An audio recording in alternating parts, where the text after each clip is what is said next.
So today we are going to look at the procedure on design for shear with bent up bars. Now, which are these bent up bars? The main reinforcement which is provided, the longitudinal reinforcement which is provided, we understand that the maximum amount of reinforcement is necessary at the place where there is maximum bending moment. In a simply supported beam, the maximum bending moment is at the midspan. Now, as we move towards the support, we understand that towards the support, the bending moment goes on decreasing, and it goes on decreasing drastically. So there will be a particular point where that much amount of reinforcement which we have provided at the midspan will not be necessary. So some of the reinforcement can be curtailed and the reinforcement can be reduced. Now, instead of curtailing, some engineers prefer bending up the bars so as to bend the bar from tension and take it in the compression zone and continue further in the compression zone. These bars which are bent from the tension zone and taken in the compression zone are known as the bent up bars, and these bars, as discussed earlier, as discussed before, are capable of resisting shear. They are having capability of resisting shear, but as discussed before, we understand that their efficiency is not the maximum. In fact, what we find is that the inclined stirrups are the most efficient, then the vertical stirrups, then the bent up bars. We also understand that construction wise, the easiest one is the vertical stirrup. Now, we understand from here that bent up bars are capable of resisting shear. But always remember one thing, bent up bars are not alone in resisting shear. They are never provided alone in resisting shear. What I mean to say is, along with the bent up bars, there will be either the vertical stirrups or the inclined stirrups. Either of them provided, and together they will resist the shear. That means the bent up bars will resist the shear along with either the vertical stirrups or the inclined stirrups. So whenever bent up bars are provided, it is the duty of the structural engineer to always provide other sort of shear reinforcement, either the vertical stirrups or the inclined stirrups. Normally, generally what is provided is the vertical stirrup. Now, as we have understood this particular part, let us go further. As per the clause 40.4 of the IS code, that is limit state of collapse, we understand that whenever or wherever the bent up bars are provided, their contribution towards shear resistance would not be taken as more than 50%, more than half of the total shear reinforcement. The clause is very clear. Where bent up bars are provided, their contribution towards shear resistance shall not be more than half that of the total shear reinforcement. So whatever shear reinforcement we are providing, the capability in terms of contribution of the bent up bars will be taken as 50%. Rest 50% has to be as a condition provided by the other means of shear reinforcement, maybe the vertical stirrups or the inclined stirrups. Now let us understand, after having understood this particular part of the clause, let us understand that we have to go ahead with the procedure. In the procedure, we all know that the shear procedure, the procedure for shear is taken up only after the procedure for design for bending moment, design for flexure is already over. It's already completed. That means we already know the type of beam, whether it is simply supported, cantilever, continuous, overhang, whatever type, we already know. We know the effective span, we know the type of loading. We have been also given over here, before we start with the design for shear, what is the width, what is the effective depth, what is the total depth, what is the grade of concrete used, what is the grade of steel used. So all the parameters are well defined before we take up the design for shear. Now design for shear, as we understand, is part of the design of a beam. Design of a beam is never complete without the design for shear. So now as we start with the design procedures, the first step is, as usual, when we have designed for vertical stirrups or inclined stirrups, as usual, step number 1 is calculate the value of VU. Now what is VU? VU is the ultimate shear force. We know that ultimate shear force is maximum at the support. The support reaction gives us the maximum or maximum shear force. Now how do we get ultimate? The shear force multiplied by load factor gives us VU. The shear force which we have got due to the working condition, service condition, multiplied by the load factor, that is 1.5, we get the value of VU. As in the case of vertical stirrups or inclined stirrups, calculate the value of tau v, the nominal shear stress. Now the nominal shear stress is defined in clause 40.1 of the code given on page number 72 of IS 456-2000. Now the nominal shear stress in the beams is obtained by tau v is equal to VU upon BD, where VU is the shear force due to design loads, that is the ultimate shear force which has been already having the factor of 1.5 multiplied to the working load.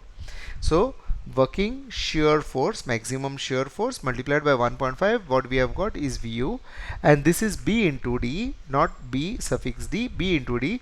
B is the width of the member and D is the effective depth. Calculating this gets us to the value of nominal shear stress, that is tau v. As in the previous case, we go ahead and we find the value of tau c max.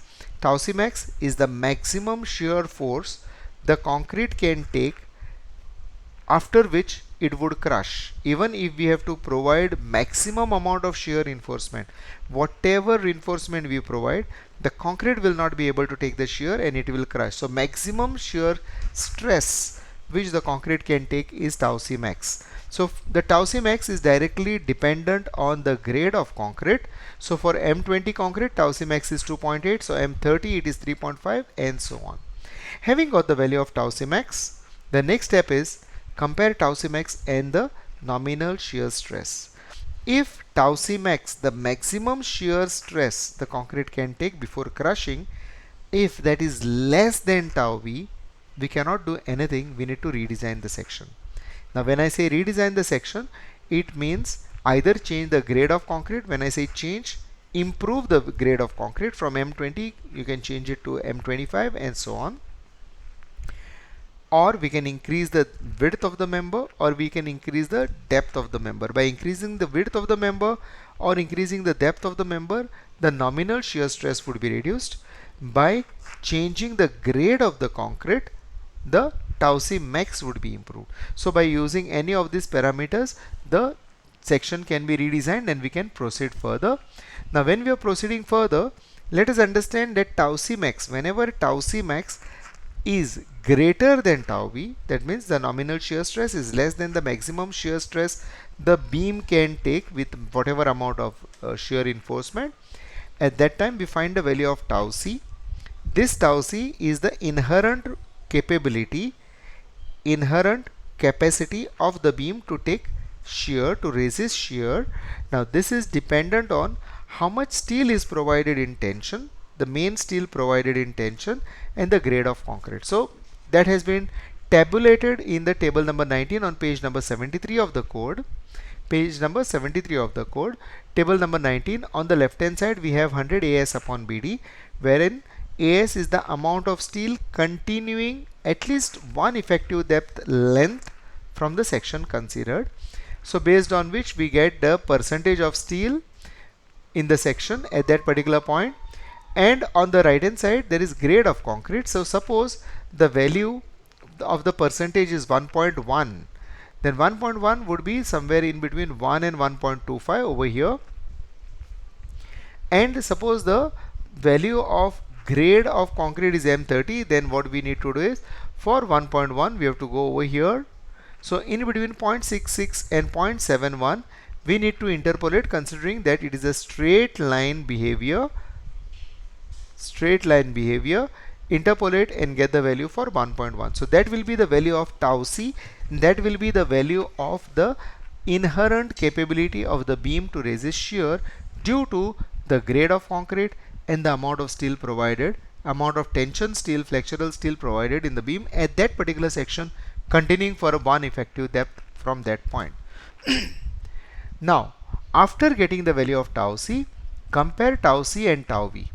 Compare this capability of the beam and the nominal shear stress. Now, if tau v is less than the capability of the beam, so the beam by itself is having a capability of resisting much more shear stress than the nominal shear stress, then the code is very clear. The code says provide minimum shear reinforcement and then check for maximum spacing. Now when we are providing minimum shear reinforcement, the only thing we need to take care of is Fy, where Fy will never be more than 415 depending upon whatever steel we are using, but it will never be more than 415. Check for spacing, 26.5.1.5 given on page number 47 and 48 of the code. If we are providing vertical stirrups, the spacing cannot be more than 0.75 d or 300 mm. If it is inclined stirrups, the spacing cannot be more than d or 300 mm. Okay, and then whichever is the least spacing we have obtained, that should be the spacing taken. Now there is a condition wherein tau v, the nominal shear stress, may be more than the inherent capability of the beam. If the nominal shear stress, the stress coming on the beam, is more than the inherent capability of the beam, then what do? We assume the diameter of the shear stirrups and the number of legs of the stirrups to be provided, because we understand that when the shear coming on the beam, the nominal shear is greater than its own capability, that means shear reinforcement is necessary. Design shear reinforcement is necessary. So for that we are assuming the diameter of the shear stirrups and we assume the number of legs of the stirrup. Also we calculate how much is the design force for which we have to provide the shear stirrups. Now what is the design force? The design force is equal to the external appearing, the external acting ultimate shear force minus the shear force which the beam itself can resist due to its own capability. So VUS is equal to VU, which is the external acting shear force ultimate, minus tau c into B into D. So this is the inherent capacity of the beam. So VUS is equal to VU minus tau c BD gives us the amount of shear force for which we have to provide the shear reinforcement. Now at the same time, since there are bent up bars, calculate the area of bent up bars. Having calculated the area of bent up bars, calculate shear resistance from the bent up bars. Let us call it as VUS bent up, VUSB, from the clause 40.4c in IS 456-2000 page 72 and 73. In the formula it has been given as VUS, but we will consider it as VUS bent up, that is VUSB. So that's the one. For single bar or single group of parallel bars all bent up at the same cross section, VUS is equal to 0.87 Fy ASV sin alpha. VUS is the capability of the bent up bar, the force resisted, the force resisting capability of the bent up bar, which is having 0.87, the maximum yielding strength of that. ASV is the total cross sectional area. Now in this case it will not be of the stirrup legs, but it will be of the bent up bars within that distance SV. And sin alpha, look at alpha. Alpha is the angle between the bent up bar and the axis of the member, never less than 45 degrees. Now this is in the hands of the engineer who is designing the beam. He can define this. Under general conditions, mostly this is kept as 45 degrees. So the engineer decides, and this normally is kept equal to 45 degrees. So what is done is, over here we find the capability of the bent up bars, how much force, shear force, the bent up bar can resist. Compare the shear resistance of the bent up bars, that is VUSB, and half the force which has to be resisted by the shear reinforcement, half the force. Look at this, compare the shear resistance of the bent up bars, that is VUSB, which we have just now calculated, and half the shear reinforcement, whatever half the force which the shear reinforcement has to be designed for. So that is that VUS. Now if VUSB, if the capability of the bent up bars is greater than 50% of the shear force to be resisted by the shear reinforcement, if the if the shear force capability of the bent up bar is greater than half of VUS, we have to provide shear stirrups for only VUS by 2, because VUS of bent up is greater than 50% of shear reinforcement capability force whatever we were requiring. So that will be provide shear stirrups for VUS by 2. Calculate ASV. Calculate the spacing of the vertical stirrups. We have already seen this. That is given in 40.4a on page number 72-73 based on this formula. Now over here VUS will be equal to VUS by 2. VUS is equal to VUS by 2. So putting that over here, we will be getting the spacing over here. Having got the spacing, the next clause is provide minimum shear reinforcement as per clause 26.5.1.6, page number 48, that is this one which we have already seen, and check for maximum spacing as per 26.5.1.5, page number 47 and 48. So all these conditions have to be checked, and whatever is the minimum spacing, that much has to be provided. Now consider a case when VUSB, the capability of the bent up bar to resist the shear force, is less than half the force required for shear reinforcement. Capability of the bent up bars to resist the shear force is half that of the shear force which is required for designing the shear reinforcement. In that case, whatever, provide the shear stirrups for VUS, whatever is the total shear force which is to be used for design of the shear reinforcement, minus the capability of the bent up bars, whatever is the capability of the bent up bars. Then calculate the ASV. ASV is the area of shear stirrups. Calculate the spacing of the vertical stirrups from the equation given over here, clause 40.4a on page number 72 and 73, that is this one. Having got this, next one is provide minimum shear reinforcement as per IS 456 2000, clause 26.5.1.6, page number 48, that is this one. And also check for maximum spacing as per IS 456, clause 26.5.1.5, page 47 and 48.